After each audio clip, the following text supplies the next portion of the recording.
नमस्कार। आप देख रहे हैं ब्राह्मण शिरोमणि, जहां हम उन तेजस्वी आत्माओं की गाथाएं सुनाते हैं जिन्होंने धर्म, देश और संस्कृति के लिए अपना सर्वस्व न्यौछावर कर दिया।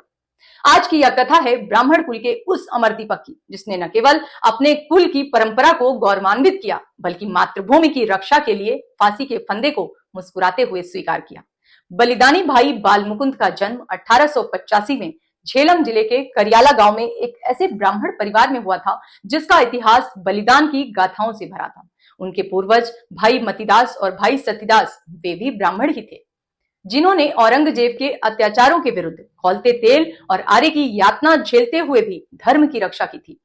उसी वंश का रक्त भाई बाल मुकुंद की रगों में बह रहा था। बचपन से ही उनके भीतर देशभक्ति का तेज धधक रहा था। युवावस्था में वे क्रांतिकारी संगठन से जुड़े, रास बिहारी बोस और मास्टर अमीर चंद के साथी बने और फिर अंग्रेजी शासन की जड़ें हिलाने में जुट गए। बायसराय होर्डिंग पर बम फेंकने की योजना में उनकी प्रमुख भूमिका रही।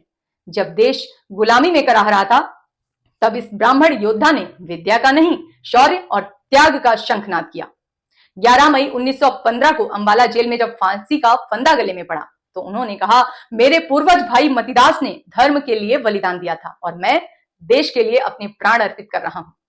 उधर उनकी पत्नी लज्जावती भी अपने पति के कष्टों में सहभागी बनी। उन्होंने बालू मिली रोटी खाई, धरती पर सोई और फांसी के दिन समाधि ले ली।